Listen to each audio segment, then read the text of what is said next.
Mike the Magician. Let's roll him.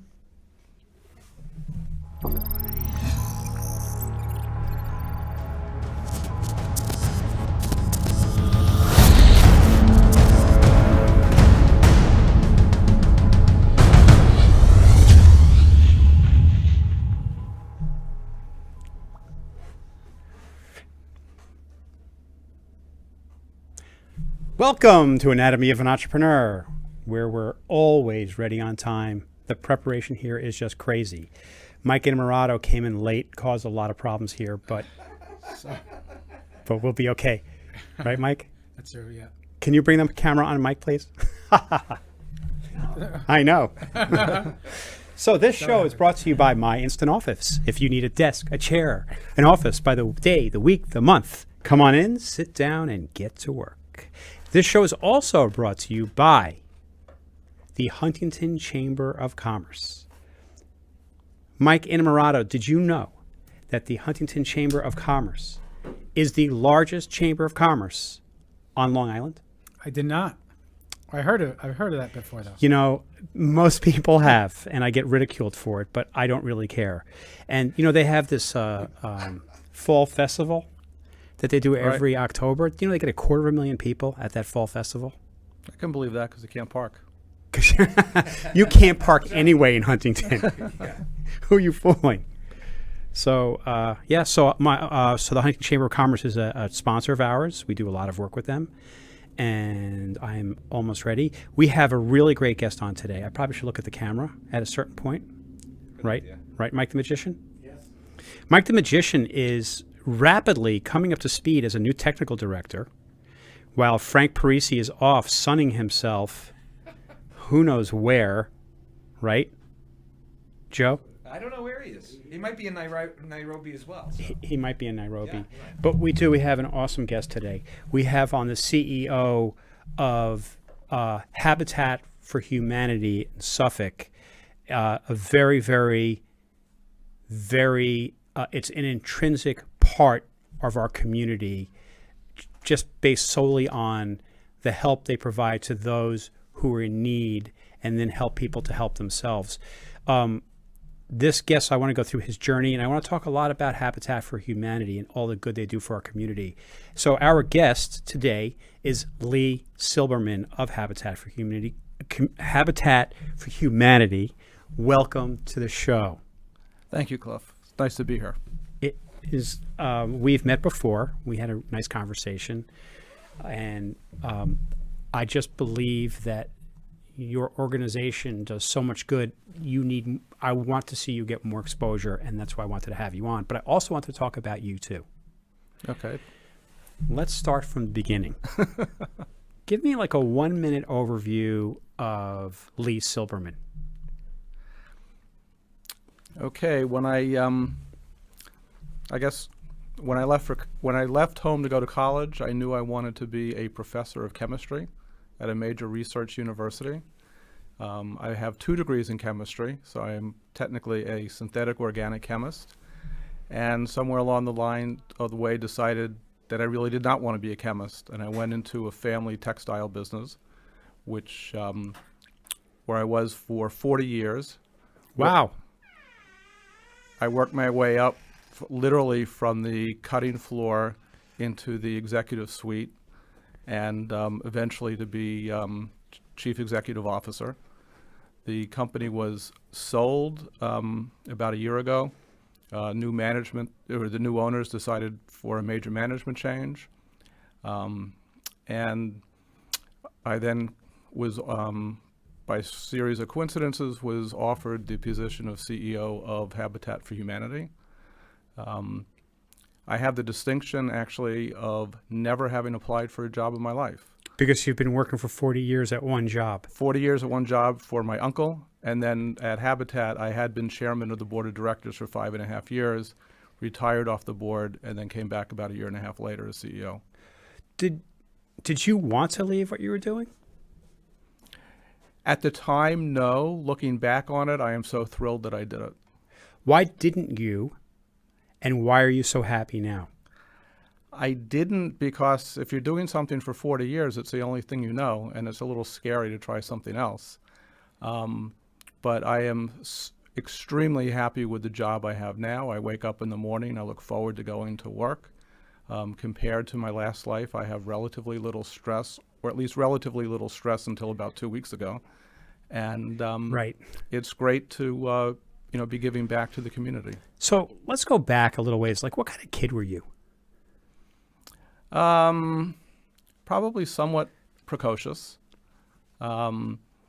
In high school, I used to be like part of every group, but not particularly in a group. So I was the same way. So I was a jock. I played football, baseball. I was also, hung out with the, was on the bridge team, was on the what they call the It's Academic team, which was like the college bowl for high school.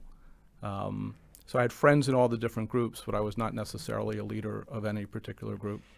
I didn't play any sports. I was not involved at all, but I was the same way. My high school was all cliques, and I never got involved in one clique. I just had a friend in this clique and this clique, and I really think I'm happier for it because you get to experience more people. And so, like, I knew the kids in the different cliques. Were you someone that was always very, like, social and could mix in with just about anybody? I think so. Though my wife may dispute that now, but I think so. As I said, I got along with most everybody, and was invited, to the hippie parties, to the frat, to the sports parties, Yeah. and things like that. So, I mean, obviously, your career is based upon giving time, giving of yourself, helping others. Were you always like that? Like, even as like a kid, going, or did you grow into it? I think I grew into it. I think that's. I think that would be more accurate as a. In school, I was not. I was not part of the various service clubs in high school or in college. But I think as I grew in my career and I became, and I had the means to give back, it was something that was instilled, in me, and this kind of came natural. Did you love chemistry? Yes. Were you passionate about it? I was absolutely passionate about So it. what made you decide to go into the family business? Was it family business? It was family business. What made you decide to go into the family business if you loved chemistry? I mean, did you love textiles? It was a textile business, correct? I would say I burnt myself out. I went through college in 3 years. I took every chemistry course that the school offered in 3 years, and then decided rather than starting graduate work as an undergrad, I should go off to grad school. And I think, as I was going through grad school, I think I just kind of burnt myself out. I did not get along with my thesis advisor, which can be deadly when you're in grad school. And so we had a parting of the ways. And in analyzing what my options were at that time, my uncle needed someone to bring into the business. I don't think he understood what he was getting. I knew I didn't know what I was getting myself into, but it worked. Did you love it? I grew to love it. It was, when I went into it, it was the thought that, well, it's something, I'll see what it's like. I'll try it out for a year, or two. But then I absolutely did grow to love it. Did you start at this really low level and then work your way up? I mean, did you have every single position in the job which gave you the experience to know how to run it? Absolutely. During my time there, the only two things I never did is I never actually physically sewed a sample at the sample machines, and I never put a label on an outgoing package. Other than that, there's not a single job in the company I didn't do. That's pretty cool. When you say sewing, did you have manufacturing here in the States at that time? Not really. But we were a wholesaler of drapery and upholstery fabrics. Yeah. And we had to make samples that were sold to interior designers so that they could show our product to their customers. Did you ever design any? Personally, no, you would not want me designing fabrics. Why? That is definitely not my forte. I became a very good merchant and merchandiser, and I could spot trends, and I could go to a trade show and see something and say, that's going to sell. But then I would give it to my design studio to Right. turn it into something that actually could sell. By the time we hit, I'm going to say the mid-1990s, that business started to change. Is that correct? Not really. When did it really change? It really changed with the financial crisis of 2008. Oh, really? Yeah. So you really did well until 2008. Yeah. And then the industry as a whole, the high-end luxury home furnishings industry has never recovered from the financial crisis. And so I guess you realized, you saw the handwriting on the wall and it was time to sell, get out, and all Right. that kind of stuff. And you did. So now you're like, either you're a consultant in the business after you sold it, or you said you bid your farewell. Did you have any idea what you were going to do? You know, I had probably for the last 2 or 3 years, what people would say, you know, what's next? What do you feel like doing? Whatever. You know, I would say I want to run a nonprofit. Oh, so you knew at that point that you wanted to go into a not-for-profit. Or that's what I said. Okay, sounded good. And I certainly, after 40 years in one company, in one industry, and so forth, the thought of starting over in some other industry was not particularly attractive.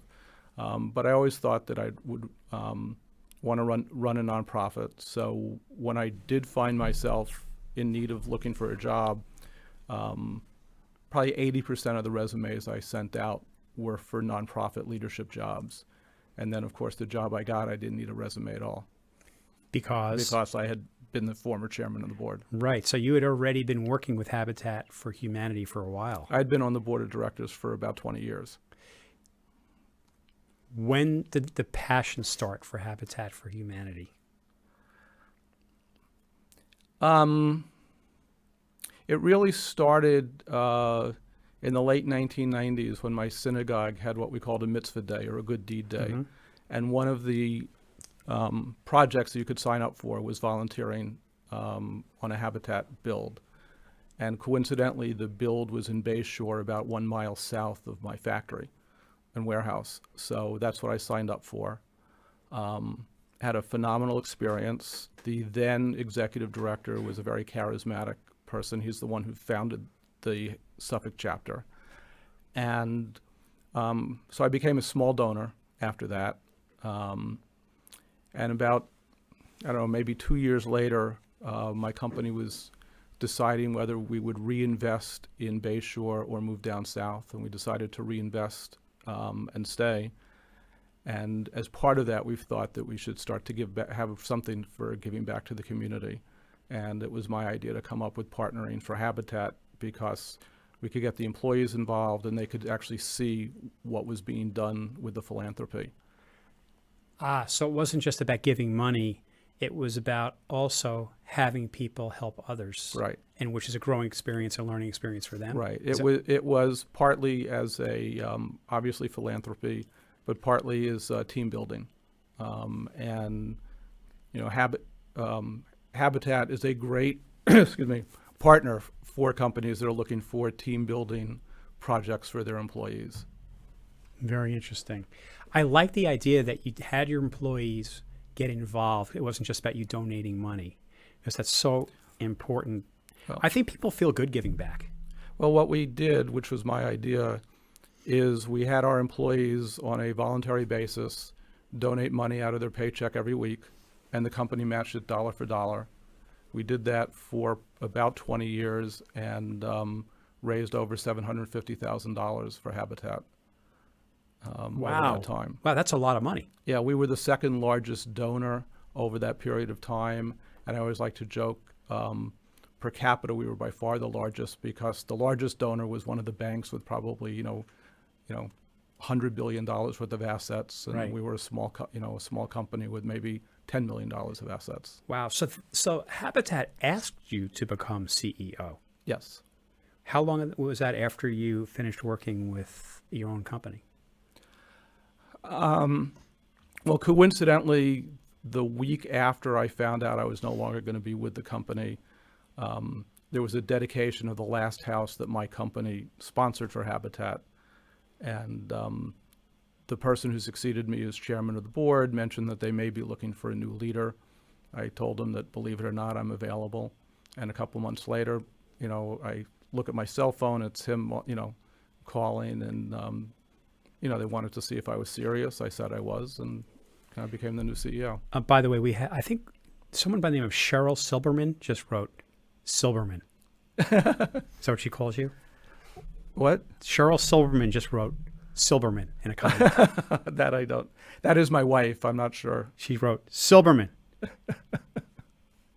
I guess she must think someone's saying Silverman instead. Oh, maybe you're right. Right. Well, I haven't. I hope she knows I've been saying Silberman. Right. I grew up with a Silberman. So when you first took it over, did you feel at all overwhelmed? Did you feel at all like, I don't know anything about not-for-profits? Did you have any kind of, not misgivings, but was it concerning to you that you've never worked in a not-for-profit at all and now you're going to run one? For maybe a week, I had those kind of feelings. It was, certainly different. But, what most people don't realize, a nonprofit is still a business. And the fact is, nonprofits never should have been called nonprofits because the only difference between a nonprofit and a regular company is a nonprofit doesn't pay income taxes on its profits. Right. But if a nonprofit doesn't have a profit, it's not going to stay in existence. Well, I don't understand. You raise money, you put money into the programs, but if you raise less money than you put into the program, sooner or later you're going to run out and you'll be out of business. Oh, it's not because the government says you have to go out of business. It's because you yourself are You gonna go out of literally, business, right? would go out of business. So are you a good guy that knows how to jockey the numbers and making sure cash flow is good and Yes. all that kind of stuff? Yes. I Yeah. have an excellent staff. I do have a CFO who is responsible for keeping the numbers and so forth, but ultimately it's my responsibility. What's the hardest part of running a not-for-profit? I think in my head, I would know what would be for me, but what is it for you? Keeping the employees' eyes on the mission and at the same time having them understand that it is a business. And so that, you want to be nice, you want to be, what we do is positive for the community and so forth. But again, you need sound business principles if you're going to be a successful not-for-profit. Sure. Other than that, to be honest, I don't find much of running this organization to be that difficult. So none of it really well, I'm sure you get concerned or at times. Well, of course, the concern is, we live on donations, and seeking donations is really selling. No different than, I used to sell fabrics, now I sell an organization. But it's a very similar process. So, right now, of course, there's a big concern because of the coronavirus and what's happening. It is definitely impacting our operation and many of the Habitat affiliates. How? In many ways. One, like today we had to close our Restore. Tell us about the Restore first so that people know what that is. Okay. The Restore is we run a thrift store in Ronkonkoma. It's essentially we're selling building supplies, doors, windows, flooring, roofing, and so forth, as well as used furniture. Everything in the store is donated, and then the profits from the store fund the overhead of the organization so that we can go to the donors and tell the donors that the money they're giving is purely going into the program of building homes. Right. And that store generates a lot of revenue. It does. In the last fiscal year, it was around $1.6 million. That's incredible. And it peaked a few years ago at $2 million, and my goal for the next fiscal year is to get it back up to the $2 million in sales. Why do you think it dropped?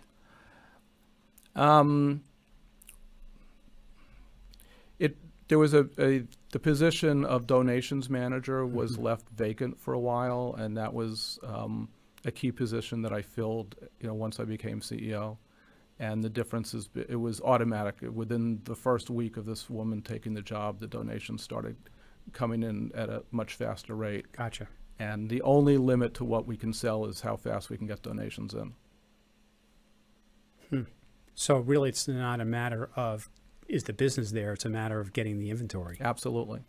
That's interesting. So so the job, one of the jobs of the organization is how do we get more stuff to sell? Right.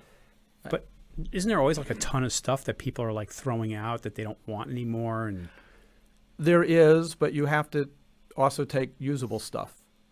So, which you learn over time. So that one of the things that I've been doing is instilling more management practices into the running of the restore. So we have metrics of what sells, of what, and therefore what we need, and of course metrics of what doesn't sell, so that we learn to say no to certain donations. Right. So now let's talk about how. I don't want to talk about the overall yet. Let's still talk about the restore. Okay. Let's talk about how coronavirus is affecting the restore. Well, up until today, it affected the restore by a very, slowdown in traffic. So last week was probably the first week this year that we didn't outperform the same week from last year. So there was a slowdown. People are obviously, not going out. And then we closed the store today in a bit of, caution, because we feel we have reason to think that one of our employees potentially has the virus. So we closed the store until we know for sure. If the test comes back positive, we will keep the store closed for at least 14 days from the last day he was in the store. And if he tests negative, we'll try and reopen it, assuming we're allowed to reopen. There is a rumor that the governor may be shutting down all non-essential businesses, in which case we won't be able to reopen. That's horrible, because that's a lot of your income. It is. It's about a third of our income. Right, but that's going to have to affect you negatively somehow. What does it mean? Well, what it means is, in the long term, it may mean we have to slow down our building program. We are fortunate in that over the years we have built up a substantial cash reserve. But as the steward of that money, I don't want to run down the entire cash reserve to get us through this crisis either. So, there's planning. I tasked today our CFO with the job of doing weekly cash flow forecasts over the next, 3 to 4 months. How is coronavirus affecting Habitat Suffolk as a whole? It has totally stopped our flow of volunteers. So we have a student build program where we partner with approximately 50 high schools and some of the colleges on Long Island.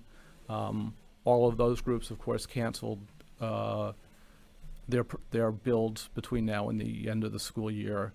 Almost all of the corporations have canceled the builds, but then late last week we made the decision to cancel the ones that weren't canceled because of the danger, of the spread.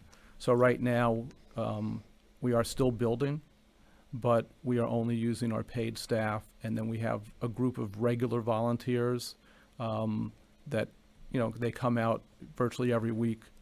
So it's a small group, and again, as long as they're healthy, we're fine. So that will slow you down. Yes, it will slow us down. We have 6 houses under construction now, Right. and we have totally stopped work on 2 to concentrate on the other 4 to try and get them finished and sold to the homeowners before June 30, which is what they were expecting. Everybody is affected by this. Absolutely. Everybody. I mean, look at how your organization's affected and how it's going to affect others. It's really scary. So here's my next question, which you probably don't have an answer to, but I'm going to ask it anyway. Okay. Have you guys started to think about how you're going to adapt to this? Should it go on for a while?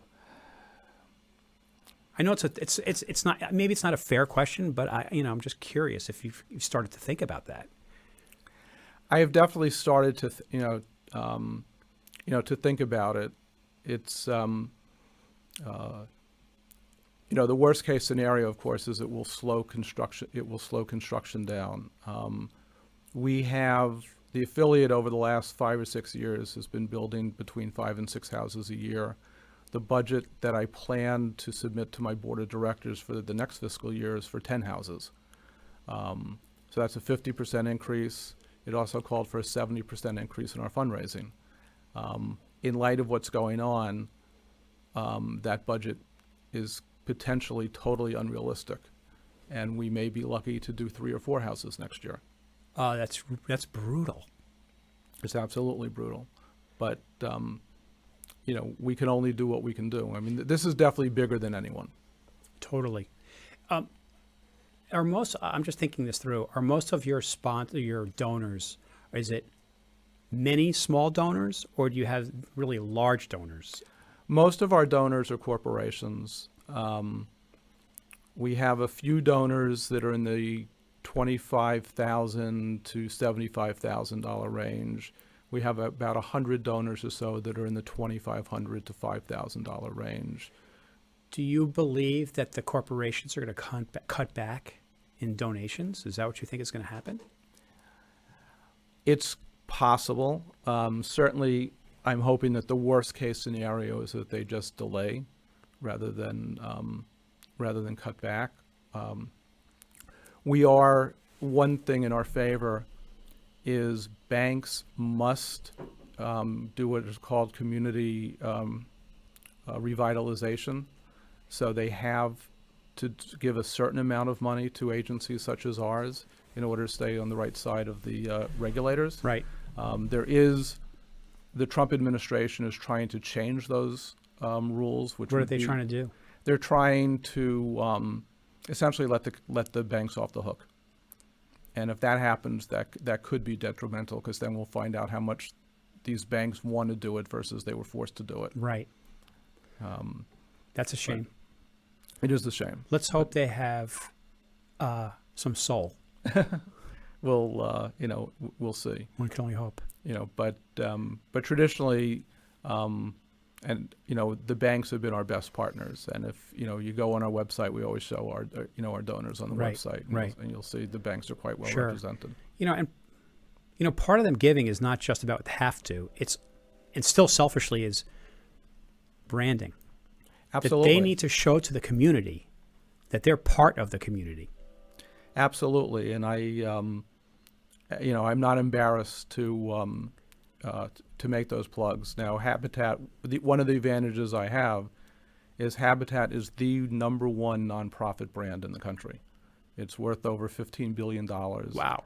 It is the number, when surveys of what charities do you like, Habitat consistently comes out as the #1 charity. Right. So for us, it's a very easy sell to get companies to want to be co-branded with us. Right.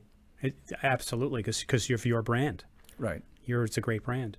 Mike, do you have any questions or anything? I do, actually. You mentioned one of the challenges that you have is having the employees or people understand the mission of the company and the vision. Could you explain what that mission is? Okay. Well, first of all, I didn't mean that they don't understand the mission. Okay. But our mission is to put God's love into action, to bring people together to build homes, communities, and hope. That's our mission. And our vision is a world where everyone has a decent place to live. And all of our employees know that and live that. That's not the issue. The issue is sometimes getting them to understand that you still have to run a sound business if you want to fulfill that mission. Yeah, and in this day and age, it's not too easy. Correct. You have to hope that there are people there who still have deep pockets that are willing to pony up. Mike, anything else? Yeah, and in terms of the volunteering for this for your company, how do people go about that? Finding information on that. In terms of individuals, they just go onto our website, habitatsuffolk.org, click on volunteer, and there's several options for them. We get a lot of our volunteers come by my outreach and development staff approaching companies and having companies buy into the idea of becoming a sponsor for a day, which for a $2,500 contribution allows them to send between 10 and 15 employees to one of our work sites for a day. Right. And then, as I said, that's a great team building exercise. Sure. And a lot of companies think that's a bargain. It's a lot less expensive than a lot of team building consultants. around. Is there any particular skill set you're looking for in terms of None. volunteers, or anyone qualifies? We assume that they have no skills. And oftentimes, the less skilled, the better, because then they're not arguing with the construction supervisor as the way to do something. They just Why do you have like retired contractors and they'll tell them that they're doing it wrong? Absolutely. That's Absolutely. funny. That I want to get live. Yeah, that's pretty funny. But I can see that happening because they want to feel important. Or they could be handy and they may do things. And we have a certain way of doing things because safety is first. Right. Because again, when you're dealing with volunteers and you're dealing with people who are not used to being on a construction site, Sure. sometimes we may not do things the quickest way, Sure. but we want to make sure we're doing it the safest way. Yep. We have Habitat as it generally has has a very good safety record, and our affiliate has an exceptional safety Right. record. I want to bring up some photos. I know there's also some things that you specifically want to talk about, but I want to bring up some photos first. Mike, can Okay. you give me the wheel? And I'm going to go through the photos. That's weird. Yes, that's weird. Go down to the input window, and you'll see that picture in the input window. Yeah. Nope. No, in the input window. You'll see the black and white photo in the input window. This one? Nope. Next one. That one. Okay. Let's start with that one. Tell me what's going on in this picture. Okay, I believe what that is, it's a group of volunteers. Output window, please, Mike. Oh, sorry. Yeah. Thank you. It's a group of volunteers bringing materials onto a construction site. By the look of it, those 2x4s that they're going to be building the outside walls of the house, Is that for the raising? and that's for the wall raising. Tell us about the wall raising, because that's pretty cool. That's like a monumental Yeah, component of that build. right. The wall raising is, we always say the two best days in Habitat are the day we raise the walls and the day we hand over the keys.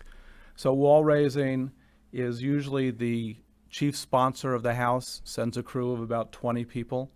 When they show up on the work site, there's a concrete slab. There are 2x4s lying around, and they're taught how to nail the 2x4s together to make the studs.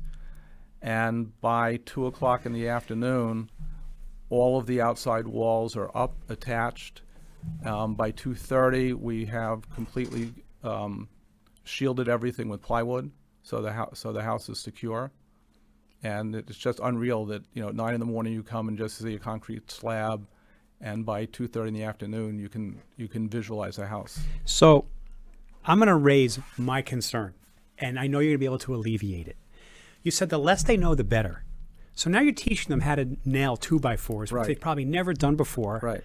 I don't know if I want to move into that house. Well, the best thing I can say to allay your fears is about 20 years ago, Hurricane Andrew decimated southern Florida. Okay. The only houses standing after the hurricane left were the houses built by Habitat for Humanity, Why? because we build them better.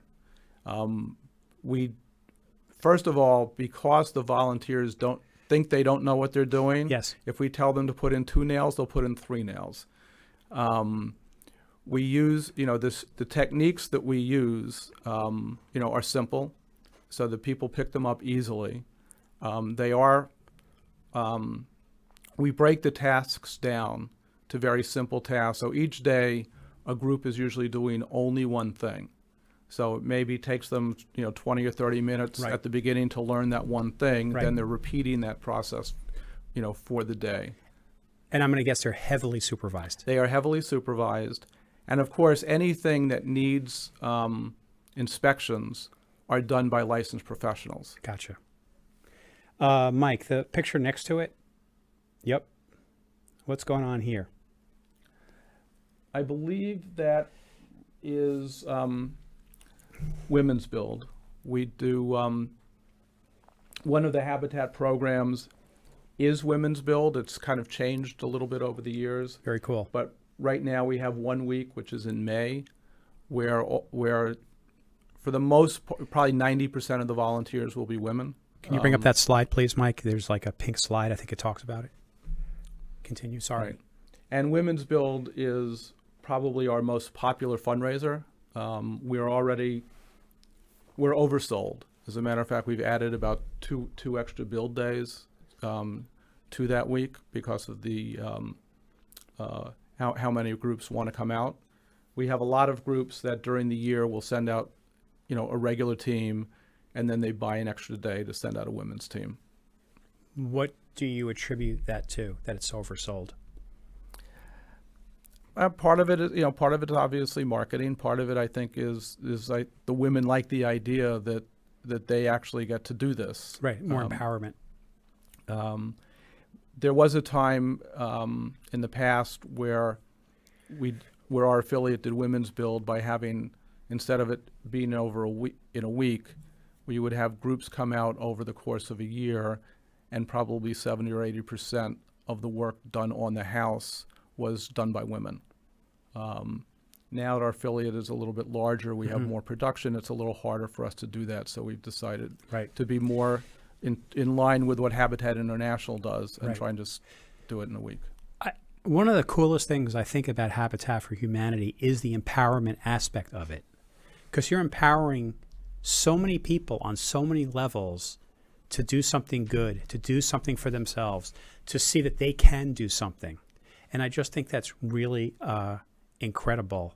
Well, I think the biggest empowerment we do is with the homeowner. Go. That's where I was going to go next. Go ahead. Okay. The population that we serve are people that make between 40% and 60% of the average median income in Suffolk County. So to keep numbers simple, currently the average median income is about $100,000. So we're serving families that earn between $40,000 and $60,000 a year. We're the only program in the country that offers a home ownership possibility to people at that income level. Most affordable home ownership programs that one will read about in the newspaper that have an ownership component are people that earn in Suffolk County, they'd be earning between $80,000 and $120,000. So we are empowering, our families are empowered to really take control over their lives in a way that they never would have without this benefit. I have so many questions about that, and I got to keep it brief because we're already we're going over. Not going over, but we're going to go over. Mm-hmm. How do I get one of these houses? It's an application process. Okay. So we have usually twice a year we'll open up applications. In order to qualify for a house, you have to earn, as I said, between 40% and 60% of the average median income. You have to have a steady source of income. You have to prove that your income has been steady over the last couple of years and predictably for the next 2 to 3 years. We do look at things other than a paycheck as income, so Social Security, benefits, alimony, things if it can be demonstrated, there's a court order, it's written, and it has been happening, and the expectation it will happen can all count. You have to have a decent credit history. Obviously, at the income level we're talking about, we're not going to have people with stellar credit histories, but they have to be decent, and there can't be marks on the credit, so they can't have outstanding judgments, things like that. And then there has to be a willingness to partner. So, giving back, you mean? Well, we have our families have to do 300 hours of sweat equity, and that's in lieu of the down payment. So, the families have to be willing to do that. Right. 210 hours is construction, either on their house or one of the other houses we have under construction in Suffolk County. Some of the hours are community service, and some of the hours are home ownership classes and financial management classes. Because again, these people have never owned anything. That's so great that you're teaching them to take care of themselves. Because I can't imagine that you give them the keys and say, "Go watch the next episode of The Bachelor." Right. So although they still might. Well, they can certainly, but we do everything we can to set our families up for success. Right. Gotcha. There were some things that you wanted to talk about. Well, I always like to talk about the 3 myths of Habitat. Yes, that's what it was. Okay. So the first myth of Habitat is Jimmy Carter did not found the organization. The organization was founded in 1976. Jimmy Carter left office in 1980, and then he became the most famous volunteer the organization has ever had. Didn't hurt. But absolutely didn't hurt, helped a lot. But he did not start it, it's not his.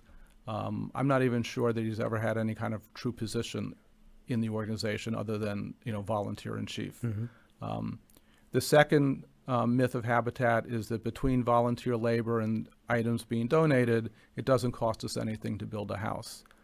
In Suffolk County, we have to fundraise approximately $250,000 for every house that we build.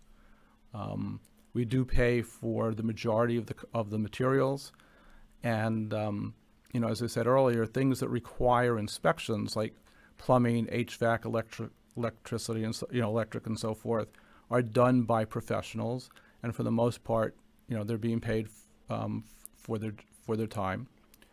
And then the third myth is that we give the houses away, and we don't. We sell the houses at full market value. So typically now our houses appraise around $300,000 in Suffolk County. The definition of affordable housing is the homeowner is not spending more than 30% of their gross income on housing, and that's the mortgage, real estate taxes, and homeowners insurance. So again, our typical family earns, let's say, $50,000 a year, which means they have $15,000 a year to spend on housing. Our houses when they're sold, they go on the tax rolls like any other house. So our average house will have maybe $8,000 tax bill. Add in the homeowner's insurance, maybe it's $9,000 total between taxes and insurance, at least $6,000 for mortgage payments. So our homeowners qualify for a 2% mortgage through Sony May, and we do the numbers so that the actual amount of the mortgage comes out to so the total will be this 30% or $15,000 a year, and then we make the house affordable by Habitat subsidizes the mortgage. Gotcha. So again, on a typical house, Yeah. we'll get about $100,000 in grants, so that takes care of $100,000 of the $200,000 of the $300,000 purchase price. The family will qualify for a mortgage, maybe in the neighborhood of $150,000. It depends on what their income is, and then the balance we put what we call a soft second on the house. It's not paid back by the homeowner. Currently, it's forgiven over the same length as the regular mortgage, but it's that subsidy that allows what they're paying to stay in the affordability category. Right. So, in other words, it makes it affordable for someone with a lower income to get into it and make the payments, but not so small that they don't have to keep working hard for it. Well, they have to have the job. Right. Again, they have a job. Right.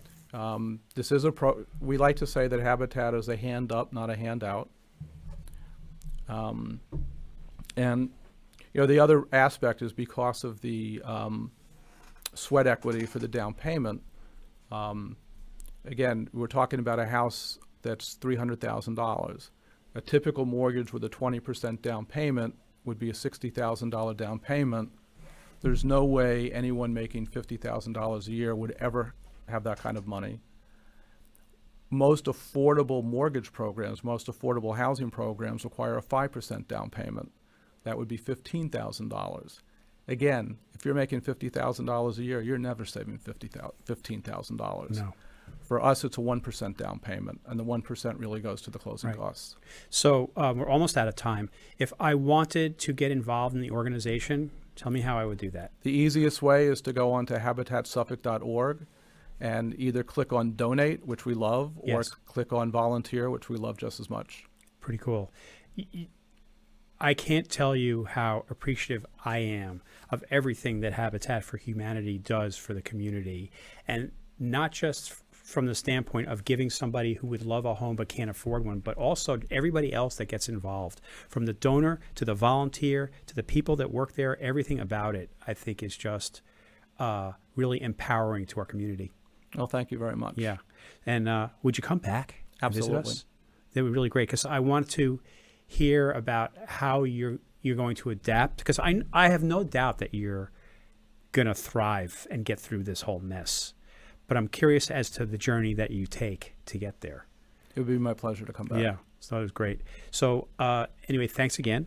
We are out of time for this week. Our next show tonight is Michael Marcantonio, candidate for New York State Assembly of the 12th District. That will be on at 6:30 p.m. on Michael's channel, and we'll probably share it to the Streamcast network. We look forward to seeing you next week at 5:30 p.m. Eastern Time.